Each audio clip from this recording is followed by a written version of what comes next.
Hey guys, how's it going? It's Richard Plunkett here from the Puppet and Geek. I'm here with Jeff, Gregg, lead game designer of Water War Tanks. Had an amazing day playing paintball. Now we're playing Water War Tanks on the PS4. I've got a couple of questions for you, and hopefully some of them, some of you guys out there might have a better idea for Water War Tanks on the PS4. Some of these questions. So just wondering, when you guys first introduced Water War Tanks on the 360, it was huge. Now finally on the PS4, a whole new group of people have joined the market, and have joined the Wargaming family. How has the response been so far of that from the PS4 community? It's been really positive. Honestly, it's really exciting to finally be on the PS4 and basically all the major platforms. And it's really gratifying to see all of these essentially brand new players. Although I know there's some crossover from the PC or Blitz or what have you. Yeah, for sure. But like these new players coming in and experiencing it, and they may have been like, "The heck is this about?" Or maybe they didn't even hear of it. Right? They just see it on their dashboard. They see it on PSN. It's free as well. Exactly. Yeah. And it's so exciting just to watch the numbers grow of people playing and to start seeing the feedback in the forums. It's a great time. I think that's one of the great things as well, because it is free. People always say, "I'm going to try it out," and then they get hooked, which is also a really great thing. So again, Scorpion Pass, one of the bigger maps on biggest. Biggest. Yes. And the response so far has been amazing. A lot of people love Scorpion Pass. They're loving the huge layout. Just out there, places still high, but also big open spaces for big battles as well, which I find really amazing. Yeah. Now, as well, are you guys, because of that response of that, are you guys going to be working on bigger maps, or if that similar maps of Scorpion Pass as well? So we're always looking at all different map sizes and environments and trying to figure out what is something that's cool or new or that we can modify. Scorpion Pass honestly wasn't a slam dunk when we were developing it. We were worried that especially with some of the slower tanks, if you're talking even if you're in a stock T1 heavy, there could be a point where you're like, I'm going to go get the enemy base, and then you see your base getting capped, and you're like, well, I'm going to put the controller down. There's nothing I can do. So that took a lot of iteration. We weren't sure if bigger was really better. But like you say, we moved the different game modes, like standard battle and encounter and so on, into different areas of the map. So it's not that you're stuck in one area of the map. Yeah, because it is quite balanced. Thank you. Actually, we've been looking at the analytics numbers because we weren't sure about that either, and it is turning out to be pretty balanced. But that was kind of the trick: is if we suggest you should be in this area, we found that the combat, and we do that through spawn points and base locations. That doesn't prevent you if you want, if you're in a fast, like you're in a chaffee, and you want to flank them, go for it. The whole map is open, and so that's really exciting. And we're going to use all these play styles and all these different things we're seeing to decide not just sizes, but also what are some new kind of environments or new kind of gameplay paradigms that this is suggesting people really want. I mean, it is still early days of Scorpion Pass, so it'll be interesting to see how, when more players join that and see the feedback from that, and then obviously learn from that as well with the different analytics from that. But at the moment, I've played a bit of it, and I love the open space of it. It's you're just there, you can just look around the horizon, and I think that's also a different way of looking into World of War Tanks, because you have this nice, beautiful environment in some of the maps, but this Scorpion Pass, it's just, I don't know, it's different, and I think it's different, which is good. Yeah, I find myself sometimes wanting to just explore the map, which is not what my team wants me to do. No. It's really exciting to see, part of what most players will never see, just because it's our job, not theirs, is the design aspects of the map. At first, it's basically a gray world. It's basically we just take a height field and some rocks and go, let's try this. And it's not fun at first. It's unless you get super lucky, which doesn't happen that often.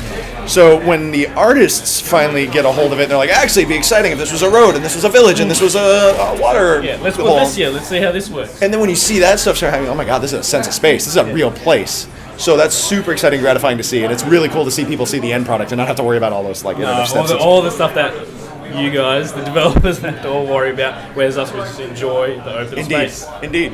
Moving on. So in a dev diary, you also said, "I'm not making a game for me, or for you. I want gamers, to really enjoy it." And as a lead game designer, how does that influence your work throughout the game development process? So, a really good analogy for you. When I worked on previous games and disc products, or if I want to date myself, cartridge products, you work for however long it is, and you kind of put it out there, and you go, oh, I hope they like it. Like, you've had focus tests and whatever. That is kind of like making a movie. You're gonna screen it, you're gonna focus test it, and then it's gonna be like out on screens. What we're doing now, I find to be more like theater or even like improv play, where the audience is right there and they're vocal. Yeah. And if you do something awesome, and if you do something that they think is terrible, they will let you know it. I live for that stuff, like that two-way street, that feedback with you behind the camera and everything. That is why I'm into games. It's like having an audience. It's having gamers that you live up to their expectations, Of course. and that is so. Or hopefully, right? And that two-way street that absolutely influences what feature should be next. What feature should be improved? What should be cut, perhaps? Like, that is so exciting and really gratifying. Yeah, and I think what makes it so well is because of the forums as well, which are not, just only like the open forums which are out there on people's websites, but also the forums that you have on the website itself, gives a great sort of feedback to the developers out there, because I know a lot of developers are also going through those forums, listening to what people are saying, and you also have the veteran players as well who have been, playing all the wargaming games since day one. Yeah. And I know they also have an influence as well on what changes should be made, or also recommendations on how things when you guys are also asking them, because they're also essentially alpha testers as well, which help sculpt the game. Yeah, for sure. The neat and sometimes difficult thing is everyone needs to be heard and feel heard. Yeah. Now, just to set expectations, we don't do everything that goes on the forums. Of course. And that's not... Because again, going back to how everything needs to be balanced. Yes, like, someone can say, "Oh, I want this tank. I want this feature." Like, technically, let's just say, okay, yeah, we can do it, but then it's going to ruin the balance of the game and how everything works. And I'm no developer, but I'm sure you guys have a way of thinking and a way, like a timeline, and essentially how things flow and how things, essentially work. And so, can we fit this in? How's this going to work? And also I'm sure, tank lovers like yourselves as well, you're like, can we do this? Let's try to make this happen as well. And that's also keeping that balance. For sure. Like, a really good example is sometimes people will say what they think they want, and it helps us find out what is really the problem. Like, we had, this is only in the Xbox environment because it was a while ago, but like, people were complaining that like our tank destroyers were super powerful in Malinoka. And what we found out was in assault mode, they would, if they were defenders, they were right on the line, and they would just, and then when the attackers would come up, it's just like, bye. Mow them down. The problem wasn't TDs, it was their positioning in that specific map. So we also looked at the analytics as, just to be honest at that point, the win-loss was 70% defenders, 30% attackers. That's terrible. So we moved some stuff and made sure that the base wasn't in such an advantageous spot for the defenders and everything. We got it back down to about 51-49. Wow. So and that's like a great example. That's It's feedback from the users, and we were able to infer from it, like, wait a minute, is this really the problem? Because then, like, no, these TDs look fine, but like, oh wait, there is still a problem here. So it's really exciting. So seeing the bigger problem is essentially in that that small question that they ask. It's like sleuthing, kind of. Oh, I can't imagine how difficult it could be. Like, let's just see. Let's enhance this thing and see what else is out there. Yeah, what's really going on? So my next question is. Now, being obviously the lead game designer for Water War Tanks, how have you left your mark in wargaming? Wow, in the company. Yeah. So in the company and also in the games themselves, So like going back to the cartridge days, you see developers out there. Like a lot of them were sole developers working on a major game. I mean, back then maybe it just would have been a simple game, but right now how they've sort of changed lives.